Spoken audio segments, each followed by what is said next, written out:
You remember watching those movies back in the day? I was watching one on YouTube. It was like when like Master P would make movies. Dude, I gotta watch some of these. Where it's like I got the hookup.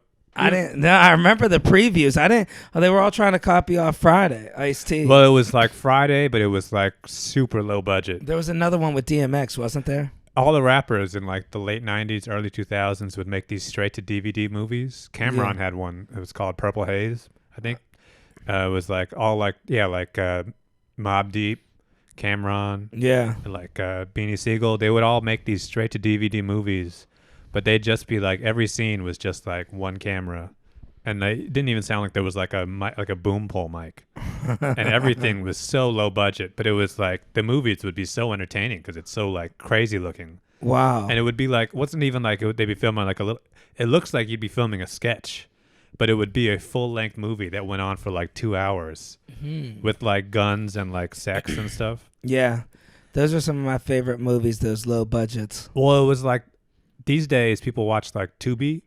Mm-hmm. Those Tubi free movies, and they talk about how that's like those are like the new like low budget ghetto classic movies. But even those movies are like they're real movies, Yeah. so they're being made by like a real crew. But it's like we got to bring back like real fucked up movies, where it's just a straight up one guy with the camera. It looks like a documentary kind of movie. I watched I watched some of those when I'm on the ships. They download these weird movies. Yeah. You'll never see it anywhere. Like a low budget zombie movie in a church or a horror movie. Yeah, And yeah, dude, I get hooked. Some of them are like 2 movies in one. It's 2 hours and 40 minutes. Yeah. You don't even know what the plot is. There was one real good one about this black dude, and it was all about a bag. Like they were selling heroin in New York, and everybody was trying to get him. They're like, "You got the juice," and they're doing all that. But it's like people will still watch it. It's still fun to watch. And it's like, you know how long it fucking takes to film anything, any of these movies and stuff. It's like, let's just make a movie where we're just doing the entire thing. We should do that, dude. Just I would straight do up it. run and gun. All we need, we could do it with my camera. And Yeah. we just need a bag, and we could act like there's money in there. Yeah. You got some money. Yeah, we got some fake money over there. I got We'll just- $10,000 in fake money. We'll run around New York. Yeah. You know what would be real funny if we did it like one of those 70 black movies, though. Like, What's the thing is that like those were all, that's like the original style of those movies. It's like Dolomite. One of those kinds of movies. or like you could call me Kane, and I'll talk real smooth like a pimp. I'll wear one of them suits. That's the thing though, is that like we don't even got to, because some people I've seen that do like a fake kung fu movie. Yeah. Or they do like, throwback, like, blaxploitation Shaft kind of movie. But it's like, should do a straight up just regular movie, but just film it fucked up. Or just don't put any effort into doing matching shots and none of the over the shoulder wide shot. Just straight up one shot for the entire, one shot, one scene. Yeah. No extras, no nothing. You literally we follow each other for an hour. with Well, the yeah, camera. we just like you and one other guy, and I'll hold the camera, and then when you hold the camera for a different scene. But Yeah. it's like we could film. What if we literally pass the camera to each other in the scene? But that's the thing is that I don't want this to look like it's like intentionally low budget or that we're trying to look cute with it. Yeah. No, let's just film a fucking movie. Yeah. A whole movie. I'll add dramatic music to it. We'll add some cuts or like maybe a little bit of B-roll of like a drone shot over New York City. Yeah. But that would be so sick. Now it should be selling something, or I got something. I need to meet somebody, and I got run into a problem. You know? It was like when we were filming my original movie idea back in the day, the smoked salmon thing. Yeah. About you trying to break into the world of underground fish. Yeah. Something like that. Yeah. Maybe just trying to. It's like a boxer or something. Yeah. Just trying to get some gloves. An ex-boxer that's got a gambling problem, but he gambles on weird stuff. Yeah, like caterpillar fights or something. Yeah. Something weird, but you got to go to another place to meet a guy and fight him or something. Yeah. And we'll add some sound effects and shit. Like I feel like people don't take big swings like that anymore. Everybody wants to spend their time making little TikTok videos. Yeah. And like little short sketches and stuff and all this sort of wacky meme stuff. When's the last time you heard somebody make a full-ass movie? Like, you mean like an hour 20 type of thing? Hour 40-minute movie. The scenes, we filmed the whole thing in like 4 days. Yeah. We just filmed long-ass scenes, 5 minutes, you sitting down in a bodega, trying to buy some heroin or something. Yeah. I could be reading the newspaper and have some toast. Yeah. I mean, the one scene that maybe we spend like 2 hours on is a scene with some like fake guns or something. We should have an extremely long, stretched out opening. Yeah. Like, it just shows him at the place, you know? Yeah. It's you riding a horse or something. And then it's just like these dramatic scenes of you yelling on the phone. Yeah. That horse better be here by Thursday, or I'm going to be fucking furious. Yeah. And then on the other end, it's just some Chinese guy or something.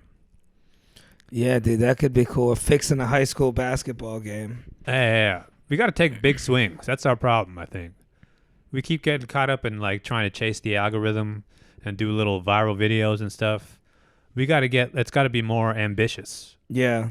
We need like, something where it's like, people are going to be talking about us like, man, I can't believe those guys filmed a whole fucking movie. And the whole thing is on Amazon. What if the dude's just like a real shitty hustler, like takes advantage of people, the PTA, selling T-shirts at the subway stop, betting on amateur boxing? We could probably find an amateur boxing match, go to it, record it. Just film it on our phones. Style, Yeah.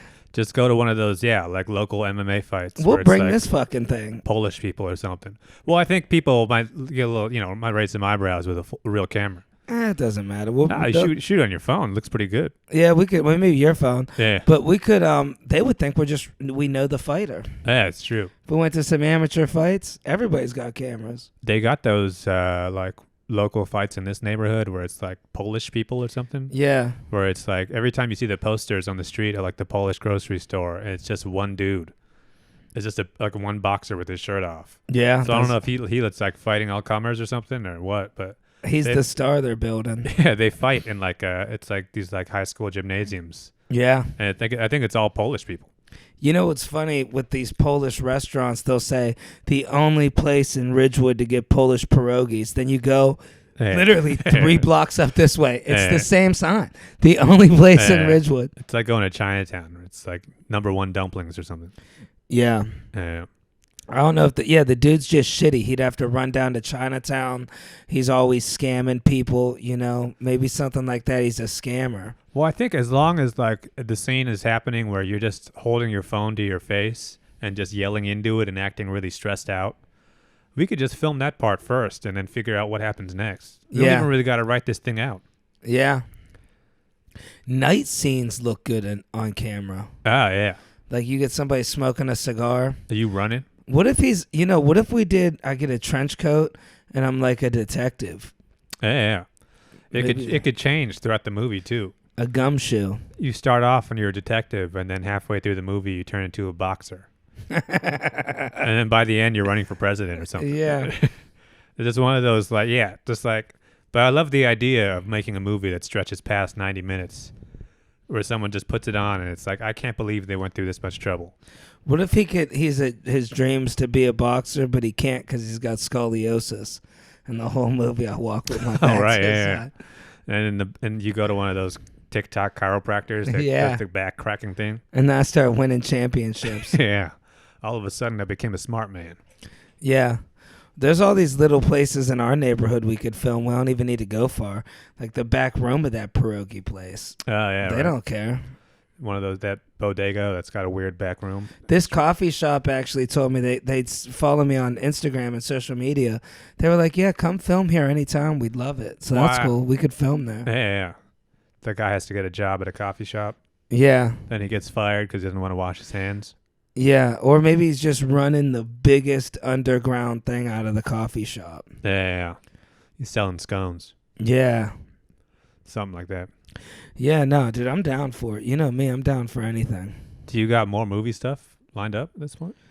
No, that's it. If we were to shoot it, this would be the time. I blocked out those days for that. Oh, man. It sucks that, like, I hate the feeling that, like, somebody else is in control of my schedule like that. Mm-hmm. It's somebody else. It's like you don't even, like, have any, you just get the text message one day and all of a sudden this whole thing you had blocked off. What sucks the most about it to me is the timing. So I legit just canceled the ship. Yeah. And then the next day, it wasn't even 24 hours.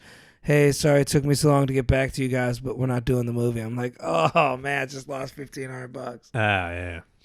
You know, people don't have respect. No respect. You know what would be a cool area, but I don't know. We could do it all there, actually. Dude, down by the docks in New York where the boats and shit are. You mean Manhattan? Yeah. Like where we filmed that video? Yeah, like anything by the Seaport. ships or the seaport. Yeah. Or even like in Brooklyn, Gowanus. What if he's Canals. a bone collector or something, but he can't fight? Yeah. All right, well, I'll let you go this time. Yeah, you're lucky.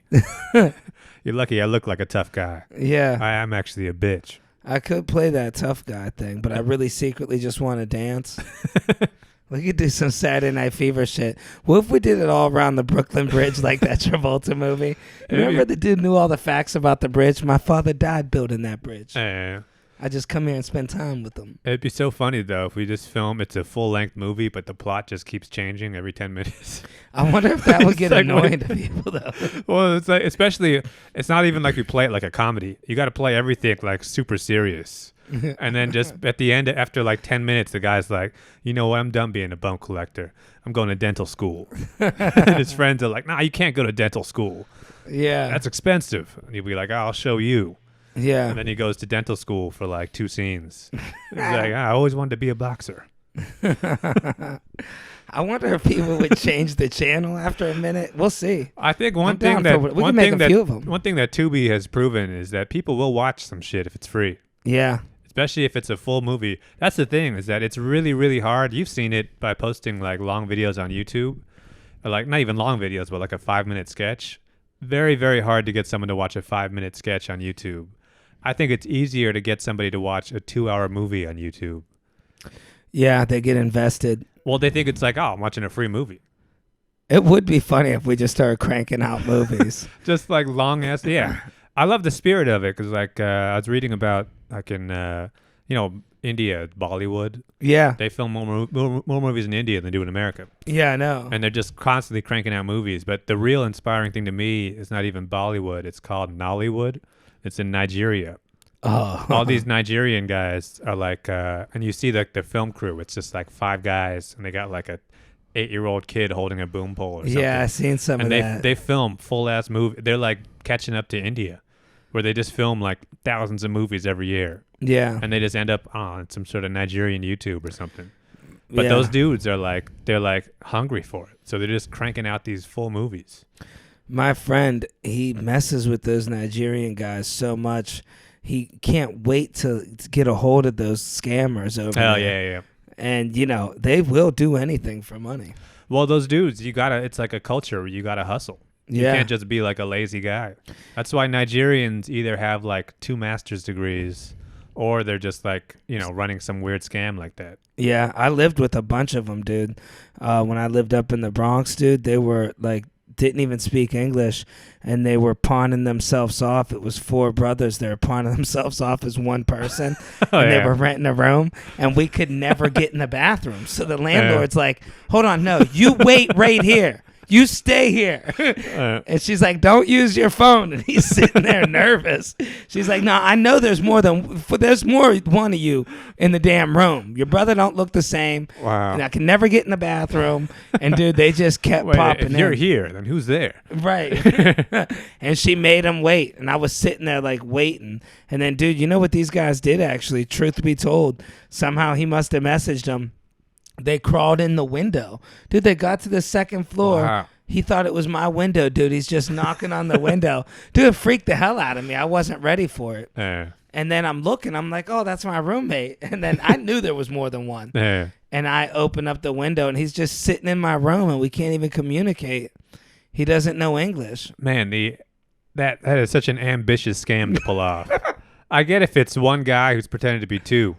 But 4 guys pretending to be 1 is wild. And then they were sneaking girls in. That is so much coordination. Here's the thing. It was already like a 8-bedroom type of setup. It was a real bullshit setup.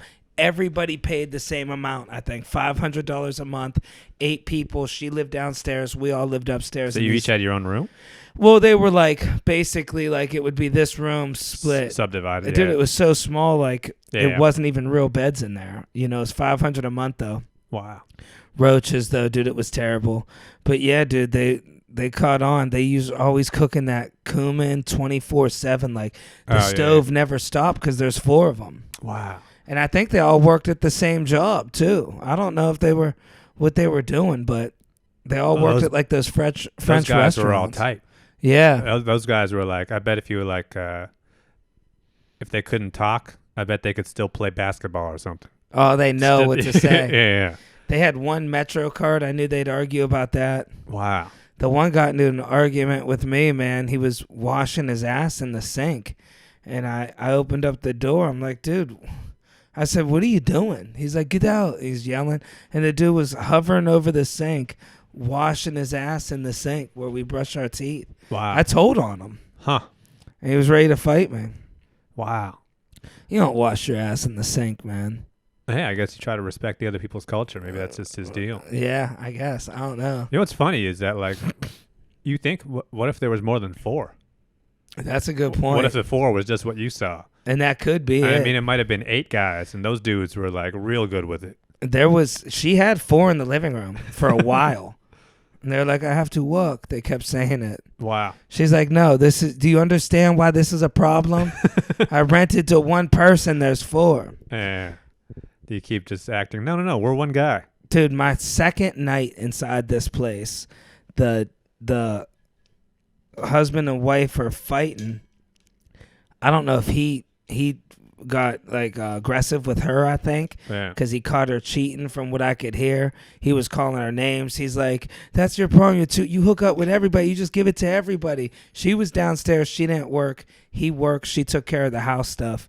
Anyways, dude, they're upstairs in the kitchen with knives, about to have a knife fight. Whoa. And I'm making ramen noodles. Second night there, bro. And they're in the kitchen. I'm trying to mediate this thing. I just met them. And just gave them $1,000. And she's like, all right, fine. Yeah, I did. I hooked up with all of them. And then she's like, everybody in the house. Like, I don't know. There's all these guys that live there. She used to come up like half dressed upstairs. And they're looking at me. I'm like, look, dude, I just moved in. Like, don't throw me in the mix. I did nothing with your wife. Okay, I'm new here. Yeah, bank teller told me, he's like, I don't feel comfortable giving you this money. It was Burnside Avenue. He's like, there's people in the bank. You're asking me for $1,500 cash right now. He's like, you're going to step out of this bank and get robbed. Whoa. I left it, dude. I let him keep my security and everything. I was trying to get a bottle of water. My 4th night or 5th night there, I only lasted a week. Yeah. And this dude pulled out a knife on me at Kennedy's. And his friend, like, pulls me off of him. And he's like, yeah. He goes, you live right over there on the corner of Burnside, right up over the hill. I was like, yeah, I just moved in. He goes, yeah, man, don't come back to this neighborhood for whatever reason. You pissed him off. I might have did something cocky at the store to the dude. You know, I'm an asshole. I might have been like, hey, man, I'm next or something. This dude had it out for me. Dude, I left. I'm like, I ain't getting killed over this shit. A dude got shot and killed like the second night coming home. I'm like, what happened? I asked a cop. There was police everywhere. He goes, it's Burnside. Somebody got shot. What are you even doing living in this neighborhood? Whoa. Cop told me that. I wonder what that guy is like. He was just trying to help you out? The dude that pulled the guy off you?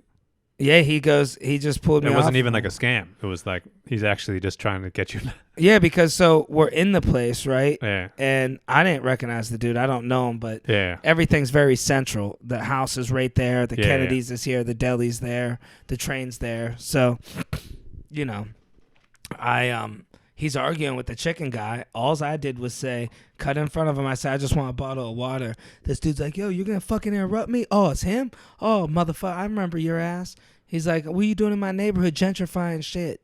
And he's going off. And then, dude, he legit goes, I know you live right there, and pointed to my house. So he knew me for sure. Wow. He goes, you already pissed me off once. And I'm thinking it was probably the incident at the deli. I'm always like, I don't take shit from anybody. You're not going to cut me in line.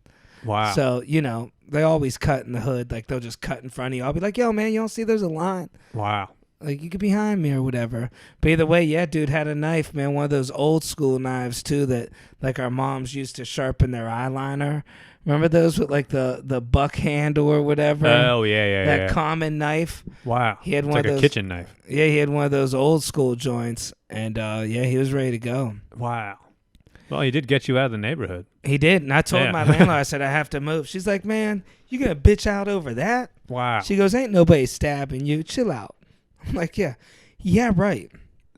Wait, so that was after you moved to a different part of the Bronx after that? Where did I go after that? I can't even remember where I did move after that. Was that when you moved in with Melissa's mom? No. I moved out immediately from there, and dude, I can't. The house that was falling apart, right? Yeah, I'm trying to think where I moved got stabbed? To. No, that was before that. Oh wow! The place where the landlord. Oh wow! Yeah. Bronx is crazy. So you go to a place where the landlord gets stabbed and goes to jail. Yeah. And then you move out of that into the house with 4 guys that pretend to be one. Yeah, well, I had to go back home because remember I was homeless at that time when I moved out of that place. Oh wow! I was living in that Cube Smart. I ran out of all my money. I made just enough to get a bus ticket home. Oh wow! I did like a construction job, and then it took me like 2.5 weeks to get the money from the dude. He's thinking I'm just some regular guy. He owed me $125. Dude, I busted my ass working for him. Black mold in a shed, dude, like a 16-hour day, straight busting ass, and this dude didn't pay me. Wow. And I had to argue with him for 2.5 weeks. Yeah. And then I finally get the money, so I was just on the streets, and then I got the money and went home. I was living under the trees.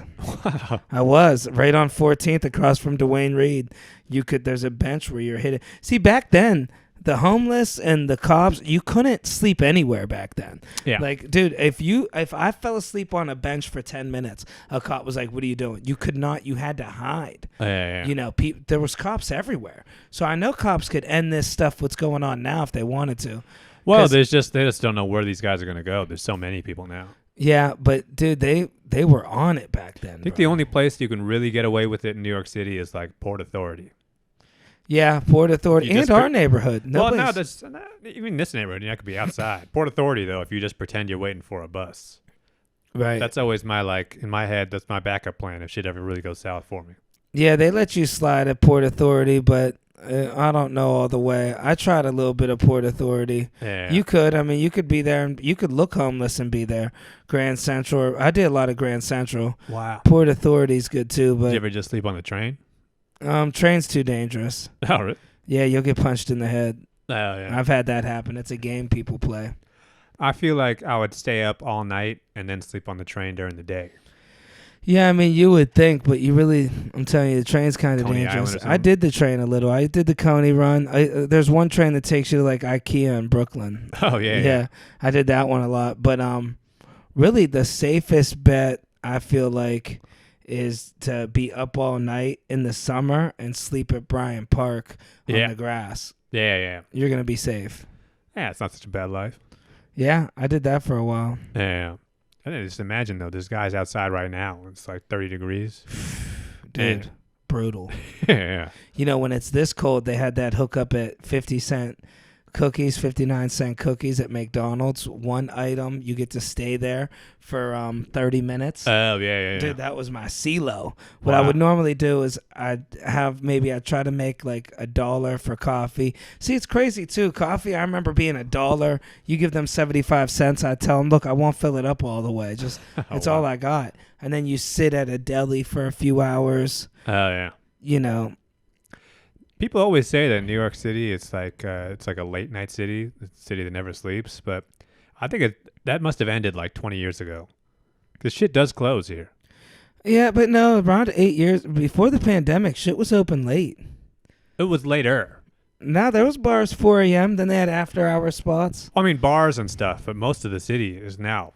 Things shut down. Now it's dead. Yeah, me and my buddy were just talking about this.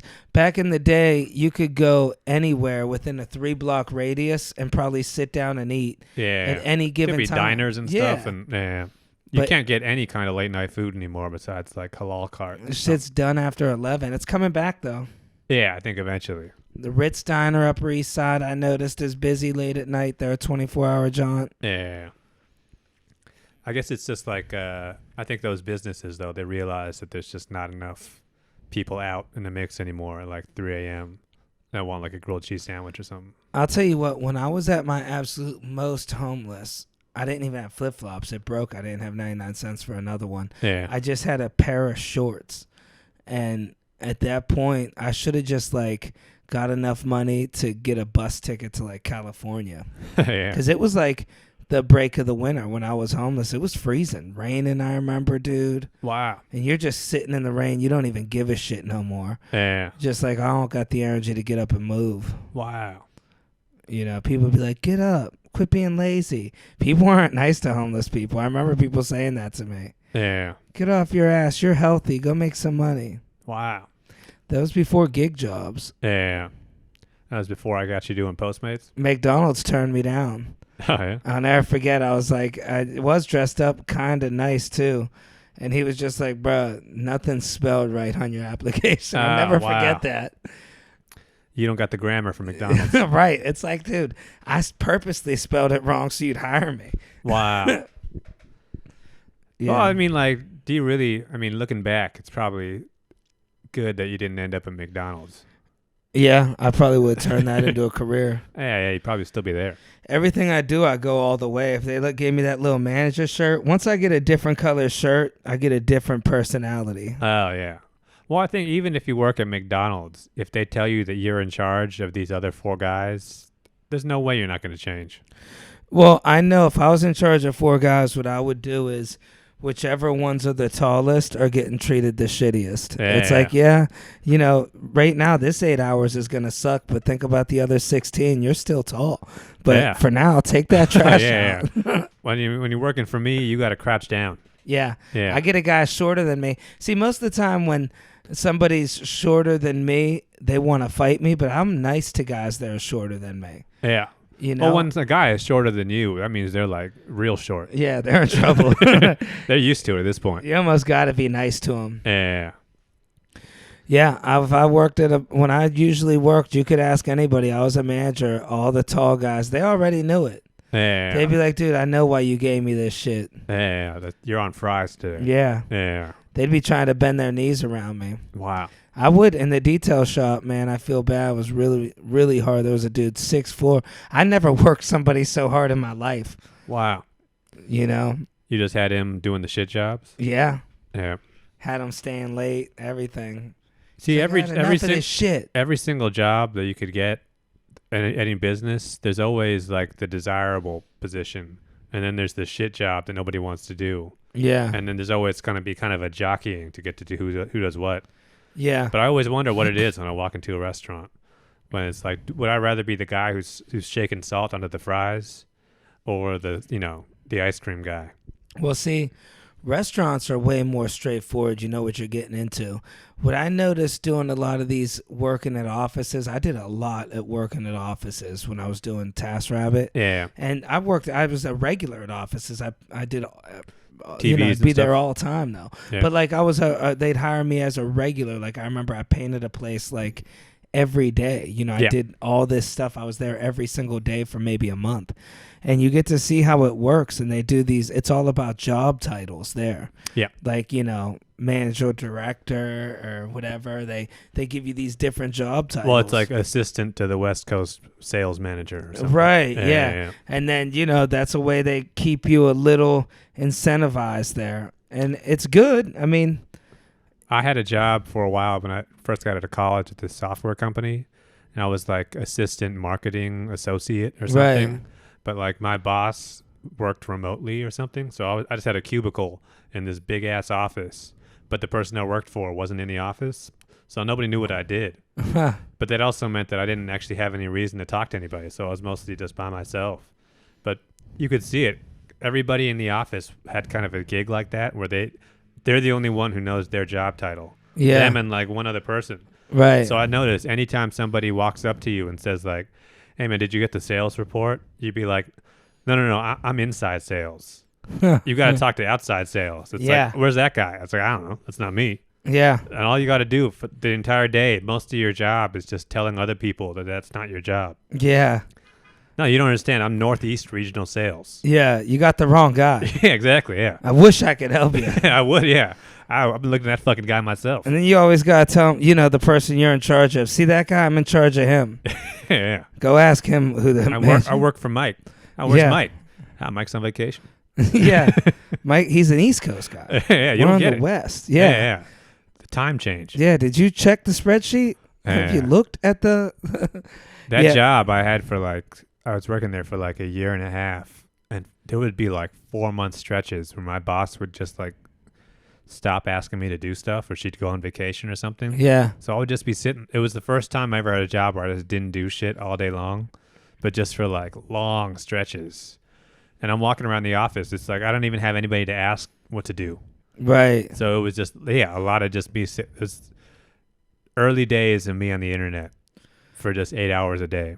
You know, those types of jobs, it's more of a pain in the ass if she gives you a task, because now she has more work. Exactly. That's when I realized at a certain point, because when you first start working those kinds of jobs, you think, oh, they're going to think I'm lazy. Oh, they're going to think like, oh, I should probably fire this guy because he's not doing anything. But it's like, no, when you ask for something to do, you're creating more work for them. Yeah. All you want to do is make your manager's life less stressful. And sometimes that just means not just staying the fuck out of the way. Yeah. My girlfriend has one of those jobs. She just got a promotion. The thing is, I feel like she works so hard that they all are like, hey, anything we need to do to keep this girl on board. I see her working. She's like handling 10 things at once. Right. But, you know, ultimately the company's probably making way more. So they're like, oh, we need her. Look, she's doing everything. You know, her boss is probably like, yeah, can you do this for me too? Well, the thing is, too, you got to think about how much of a pain in the ass it would be to replace her. Right. You'd have to get a new person, find a right candidate, and train them to do all these different things. It's like, it's not even worth the trouble. Dude, nobody could. I'm telling you right now, I see the way she works. I mean, so much of the world works that way, though, in terms of, like, if you get an apartment, and it's like the landlord has to be careful not to, like, mess with you too much, because how much of a pain. If you know how much of a pain in the ass it is to replace you, then you have, like, a threshold. Where it's like, I can fuck around up until I reach this point. I wonder about that sometimes. I think it depends on where you're at. If you're in prime location, they want to replace you. You think that, but it's like, there is like a calculus for a lot of people where it's like, I know that this is like, I'm getting X amount of dollars out of this guy. But if I wanted to find a new tenant and have to go through this trouble of moving in, moving out, inspections and stuff, then it's like, it's just not worth it. Yeah, I'll keep letting them. And that's what jobs are like. I'm realizing like every job I've ever had, I start off the job being really nervous that they're gonna like fire me, and I'm worried about what they think. But then at a certain point, you realize like I'm not gonna say this place needs me, but if they did fire me, it would be a huge pain in the ass for my boss for about a week and a half. Yeah, and that's enough to just keep me around. Yeah, and then there's those certain people that you're just like, you can't wait to fire the guy, but he always got those loopholes. Yeah. Or whatever. You know the guy's going to sue. Yeah, that's the whole thing. You got to go in, start lining up stuff that you're going to sue. There's always the people like, you know, I'm going to quit, or, you know, I'm a quit if they make me work Saturday. You know that dude's guaranteed working Saturday. Yeah. He ain't quitting. He ain't going nowhere. But once you start learning the laws, too. You know what they do where I used to work? They kept cutting this guy's pay because he won't quit, and he has a job like it's a job you're supposed to get in high school. Yeah. Like, you know, it's a 16-year-old's job. Yep. You basically just do what the salesman's need. You're just there, hourly. Yeah, gopher. Minimum wage, or a gopher, yeah. Anyways, this dude's been a gopher for 40 years, and there's no retirement plan. Wow. Like, you know, you can't, it's not a government job. I remember he thought when he was hitting 20s, when I knew him, he kept saying, dude, he counted it down since I met him. He's like, you know, I met him right before the 20-year mark. And he's like, 3 more years, y'all. I'm going fishing. You guys ain't going to see me. Wow. He used to bark, ruff, ruff, ruff. He did that for real. Tell these old fight stories. And then it was a Christmas party. And he gave his whole speech like, guys, you know, I just hit 20 years. I'm breaking the news. I'm retiring and leaving the company. Wow. And this dude wasn't the smartest guy on the bookshelf. And he... they're all there. They're like, excuse me? The head office lady, she's like, what? No, honey. It's not. She's calling him honey. He's like 50 years old. She's like, it's not a government job. You can't, 20 years doesn't mean you could retire. Wow. She goes, we don't. There's no pension. There's no pension for you. And she's laughing. She's like, you can't retire till you're 62. Dude, you should have seen his face. He's Dude developed some alopecia from the job. He went bald. He's finally getting his hair back. He still works there, my buddy tells me. Wow. And now the dude's coming up on, I think 4 more years again. He'll be 62. Wow. But he's this guy that always would say, hey, man, I'm quitting. I'm going to Taco Bell. And one day they were like, just, dude, you could just quit. Yeah. They told him. So they started cutting his pay. Wow. Dude, they started cutting the dude's pay. Yeah. Cutting his hours secretly. Like, hey, we're cutting you down to part-time now. We don't really need you. Just winding him down. See, once you work somewhere long enough that you learn how to milk the system, they got to get rid of you. Nobody really wants you around too much. They're sick of hearing about your wife and cracking your little jokes. Well, the thing is, too, the longer you stay at a job and the more they get to know you like that, the more sympathy they have for you. Well, you would think. Not sympathy in the sense that they're going to give you like what it is you want, but sympathy in the sense where it's like, all right, we can't fire this guy. He's going to be homeless. Oh, so dude. it's like, no, let's wind him down a little bit, and maybe he'll just quit. You've had some nice bosses. I think they're afraid to get sued if they fire you. Well, that too, yeah. Except for, I don't know, like, you could get sued. I mean, realistically, I think they could fire me. What could I sue them for? What am I going to say? It's racial discrimination. Well, you never know. Yeah, I might be able to. I'm Italian. Well, I mean, just if you're just litigious enough, you can always find something to sue for. Yeah, you got to go in and find the lawsuit. You know? That's really what it is. It's that Charleston White mentality. Yeah. You got to be like, look, this ain't right. OSHA, I'm calling OSHA. Well, the thing is, for most jobs these days, especially for like retail jobs, you work at Starbucks or something, the company doesn't want people to work there more than like 3 years, because the longer you work there, the better your benefits are and stuff. Yeah. So there is kind of an incentive for the company to just make your job kind of fucked up past a certain point, because they always want to bring in new people. Yeah. But if you have the kind of job where you stay around for 40 years and the boss knows you, it's like, I think there's a certain point where, unless the boss is a complete sociopath, it's like, nah, this guy's family at this point. Yeah. Well, you know what they do when they have you there that long? They do the little speeches at the Christmas party. They tell an old story. Me and Gary, I remember when he first started, we almost got in a fist fight over that window cleaner. Yeah. And we go way back, and Gary's wife, of course, and his daughter, Me and Gary used to do the same job. Yeah. Remember that? Yeah, back when my that dad... was a long time ago. Yeah, my father owns the... Yeah. Now I'm president and And Gary's actually still doing the job. Still here. Yeah. Yeah, that's called dedication. Guys, give it up for Gary. Yeah. They all clap. They give him a plaque. Yeah, dude, they give him a keyboard. I got a keyboard for 10 years. I'm like, what? A Casio? Wow. I couldn't even sell it. I wish I had it now, honestly. Yeah. But they were like, yeah, it's either that or a tent or a ring with a cubic zirconia in it. And it's like, wow. These are my options for 10 years? I got a watch after 10 years of working at that coffee shop. Yeah, dude. See how they get you? Yeah, it was like a Casio watch. They changed my title. Like I was originally sucking up to my girlfriend because she watches these, but no, she's a hard worker. But my job title, they changed me. I'm like thinking I'm actually a boss. And the thing is, I was the only person that worked there.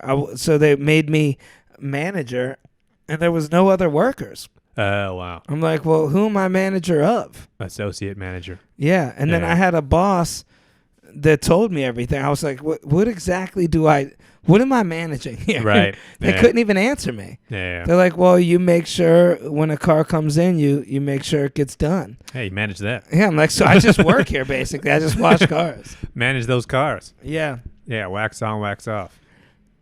Yeah, man. You get a lot of that in those, the Midwest, those car dealership years. People, that's their life. They have a second life. Like that's their thing. They go they're at the dealership all the time. Well, I think there's some people, I mean, if you had a coworker that was like me, who just never took anything seriously and never cared about anything, but it's like, that's why I've always been a bad worker at every job I've ever been in, because it's always like, you can yell at me and you can fire me or whatever. I'm just going to leave.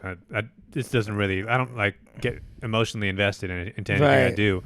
But there's some guys who get the job at the coffee shop and it's like, no, this is my passion right now. Oh, yeah. This is who I am. And it's like, if you fuck this place up, you're fucking with me directly. They learn your order, medium, large. Not even that, but it's like, not only they learn your order, they make everybody else learn your order as well. Right. Yeah. Go in on their day off. Yeah. Oh, my God.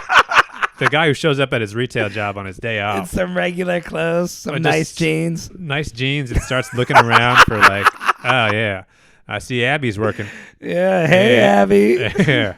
And it's like, oh yeah, you got the register's wrong or something. Oh yeah, I ordered bagels. I don't know, did the cinnamon ones come? yeah, he comes around the counter, just starts fucking poking around. Really flossing. And it's like, man, get out of here. But it's like that's the thing is that like, me personally, my thing was always that I'm very good in a job interview. Oh, without Once I get doubt. the interview, I'm very quick on my feet and I know what to say and how to kind of flatter somebody. So I look like I'm going to be a very good employee. Yeah. It's not until I actually get hired that I start pulling back. But it's like what you really want, because all they want is that guy. If the manager had his choice, he would hire 10 of that like super passionate guy. But the thing is, you can't really tell who that guy is until later on. Right. Eventually, that guy, yeah. And then that guy, the thing is, I worked at that coffee shop for like 12 years or something stupid. So it's like I saw that guy come and go a bunch of times. But I noticed it whenever somebody would get hired and they're like super chipper and like passionate about their job, I could point at him like, that guy's 3 years max. Right. It burns out. It does. You can't keep like, that kind of energy 3 going. 3 years is 2 weeks. That shit's burning out. Well, no, for like a passionate guy, he just like gets super into it. But it's like, I know at this point, I've worked this kinds of job for that long where it's like, you can't keep that energy going. Yeah. For more, at a certain point, it just burns out because there's not enough at the job. You're not a doctor. Right. Those guys, that's what's so sad about it is that like I always had stuff I was passionate about, music, comedy, whatever. So it's stuff I'm like 10 toes in. I'm really like deep into it. But it's like you can't be 10 toes in on working retail. Well, there's just nothing there. There's not enough for you. Those guys, they're all into the lifestyle. Like, if you noticed, I guarantee you they got a decent car, something shiny, something clean, Dodge Neon with rims, or a new Jeep Wrangler. Well, the guy, I mean, payment. it was the kind of guy who it's like he doesn't even care about what kind of car it is. He just has to get to that job, and he's just psyched to walk in the door. Yeah. And he's not even like he's there for the money. He wasn't even making good money. He was making like $2 an hour more than me. And that guy, he worked his way up to assistant manager. And then eventually he just, I don't know. I mean, you have like a mental breakdown at a certain point. Yeah. Because I think deep down, people who get really invested in like a dumb job like that, they know it's dumb.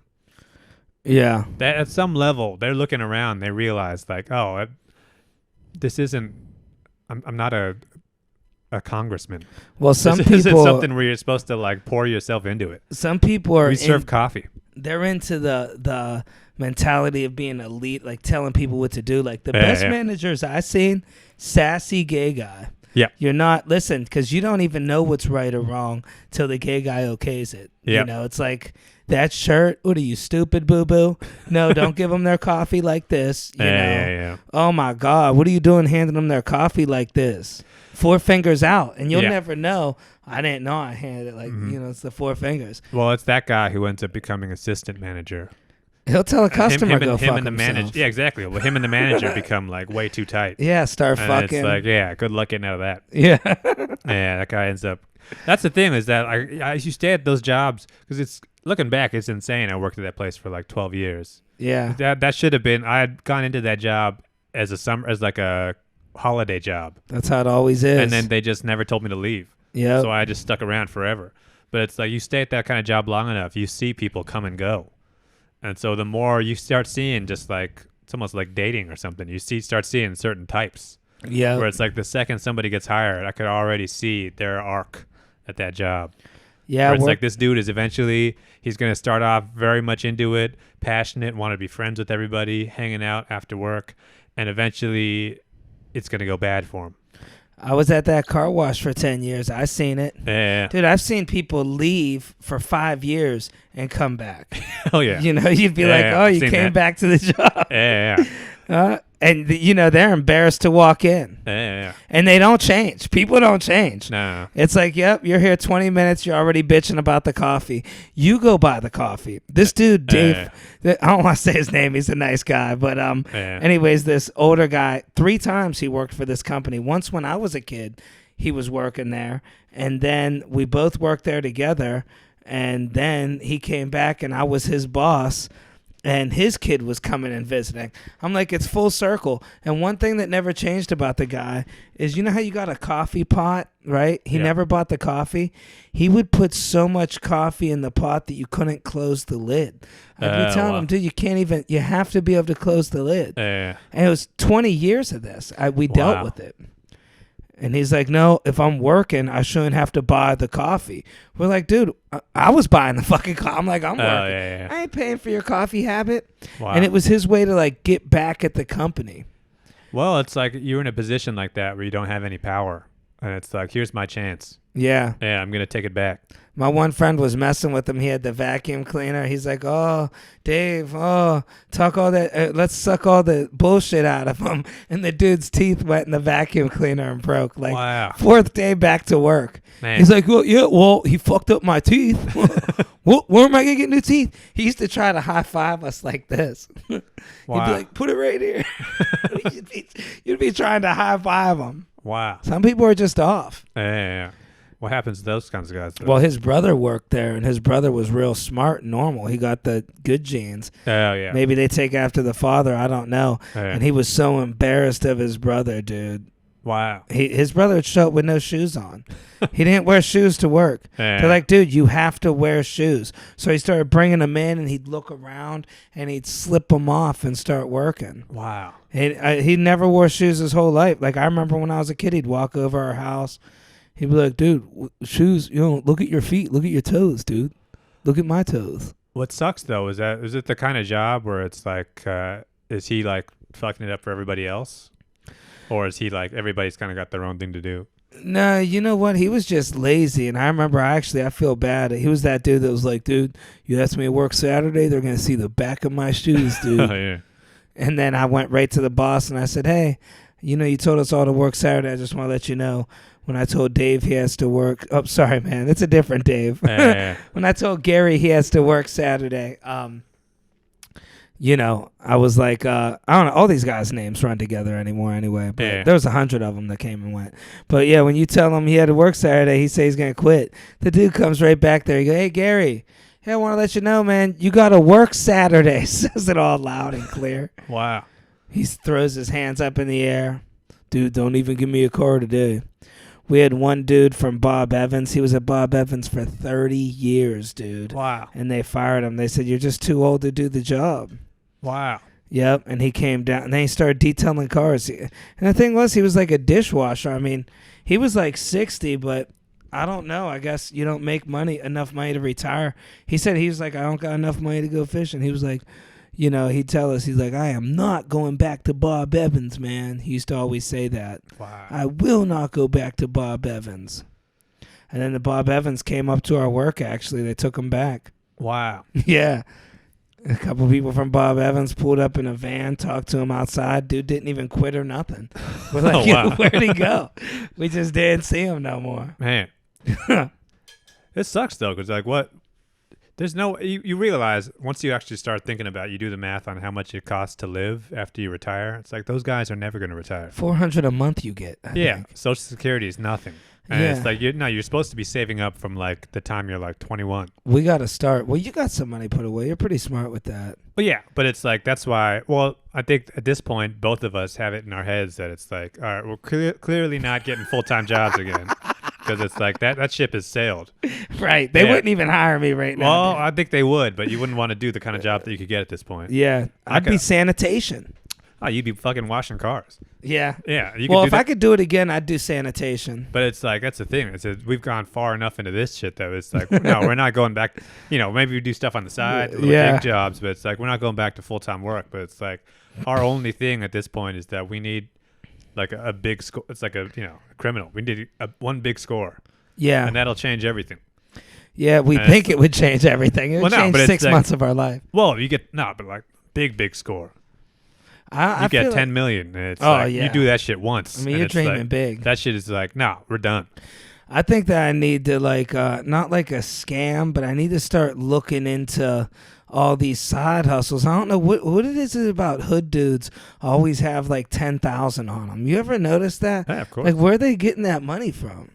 A lot of it's scamming or just like a lot of it's credit card stuff. I used to see these guys. They just sat in front of the bodega all day and listened to music. Winters every day. Yeah. They just 7 of them would just hang out there, and between all of them, they probably had $100,000. Yeah.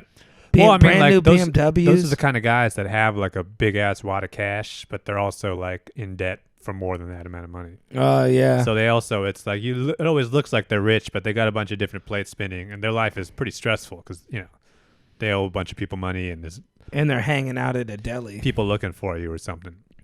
But yeah, I could see why that would be nice for. I don't know. We got to get to know some of those guys. But it's more like we need because with comedy stuff, there's so long where you're making nothing, and then there's a little while where you're making a little bit of money. But then there's that other level where it's like once you hit it, all of a sudden money is not even an issue anymore forever. But realistically, if I showed up to a comedy club with like 5 other dudes and we all had gold chains and like 10,000 a piece, I feel like I'd be in at that club. Couple pistols. I don't mean being in at the club. I mean like big comedy money. Geico commercial. Oh, yeah. I mean, yeah, one day it's like, no, you're the new Geico guy. Yeah, you flow guy. From Progressive. Now, would you let politics get involved? Like, let's say they wanted you to be the new Tesla guy. I could see you being a Tesla guy. If that check is that big, I don't know what the number is where I give up my own objections to things. But I mean, when you get that kind of gig where it's like, remember when Godfrey was the 7-Up guy or whatever? Oh yeah. And it's like, I bet that check is wild when you first get that. It's probably still coming in. Yeah, and I mean, like, once you get that kind of flow from Progressive money, then it's like all of a sudden you never have to worry about money again. Yeah, I wonder what she got. I think somebody told me once at a thing they were catering, they said she got $100,000 for like 30 minutes. Wow. What speech do you give? I don't know what. Yeah. Was she just giving a speech about Progressive? That's the thing, though, is that like all we need is that one big score to come in. But it's like, I mean, obviously there's a chance it just never happens. Have you ever thought about inventing something? Oh, yeah, of course. I haven't really, I don't know. I always have ideas for apps and stuff, but it never really comes together for me. You got to go black owned, dude. That's the way to do it. Oh, yeah. I see a lot of those now. And, dude, it is smart. People do invest in black owned businesses. Well, it's like I wouldn't want to be Asian owned. I wouldn't want to be in the kind of position where other people are giving me money, hoping that they're going to flip it for them. Yeah, because that's the kind of stress that I can't handle being in debt to people. Like the PTA board. Well, the kind of thing where it's like I'm going to open my hookah bar. I just need $100,000. So you just need to. If you give me $15,000, then you'll be silent partner of this or that. And it's like. I couldn't even start that kind of business. Yeah, dude, I had somebody offer me $10,000 and they're like, but I got to make my money back. I'm just, okay, never mind. Yeah, exactly. You can hold on to that. This is like the mob. Right. Yeah. You're not wetting your beak on this. Yeah, it's like, I'll work a regular job. Figure it out. I'll just figure it out. Yeah, I'll work retail if I need to. But see, I remember when selling phones was the thing, dude. These guys used to be they'd be cool, man. They'd go out in the mall parking lot and throw the football. I always looked up to those cell phone salesmen, and they would get people. They would hit them. Well, that was the kind of sales job where it's like, because they say sales, retail sales, if you work at like the Gap. It's like, no, you're not selling anything at the Gap. Clothes sell themselves. Cell phone is like, no, it's hand-to-hand sales. Yeah. That's like, selling knives or something. I remember they got me, dude. I couldn't believe it. The whole thing, dude.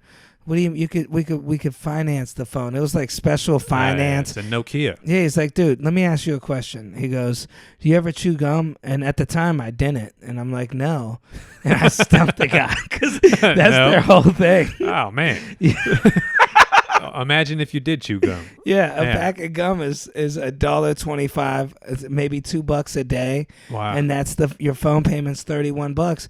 Just don't chew gum. But he didn't have nothing for me, and he still sold me the phone. Wow. He sold to me. He marketed to me off, dude, you're gonna get girls. Yeah, I've seen that happen too. Yeah. That's the thing is back in the day, because now with you buy an iPhone from Apple, they don't care if you're buying it. It's like, right. The guys, there's no commission for they an Apple. They know they're gonna get it to you. But it's not even that. But it's like back in the day when you had to buy a Nokia cell phone just at the cell phone store. That job is all commission. Yeah. So that guy has to sell it to you. So yeah, I've seen people. Yeah, you want to get some bitches? Yep. Oh, get the Sidekick. Yeah. Girls love this phone. Yep. And then they start showing you pictures of their bitches. Yeah. And you see all the money they got and stuff? Yeah. And they got that Jeep Wrangler in the parking lot. Those jobs, those guys don't even have those. I mean, I don't even know what happened to them. I think they ended up selling weed or something. Well, they went into car sales, most of them. Yeah. Some went into insurance sales. They still detail on the side. Right, yeah. You know, or they work at like a pro performance parts store, you know. I think you can still make money putting in systems in people's cars. You think so? Installing stereos and who's stuff. really getting stereos installed now? I think they are.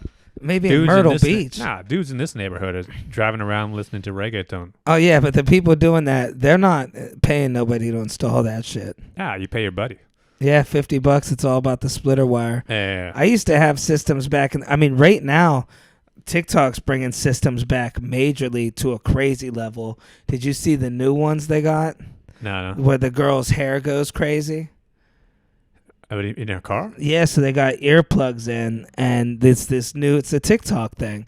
So you got earplugs in, and then they go, okay, you ready? I'm going to turn the bass on, and they turn it on, and you see the people's hair raise. Oh, wow. Yeah, it's crazy. Bass, put in like bass stereo hair raising. Huh. You'll see their hair goes like this. Yeah. The hair's all crazy with the beat. I think there is still kids these days don't drive as much. I think just in general, people don't really the car culture isn't as much. But I think even now, kids are so weird. Even now, though, if you're like a 19-year-old kid, you still want a loud-ass car.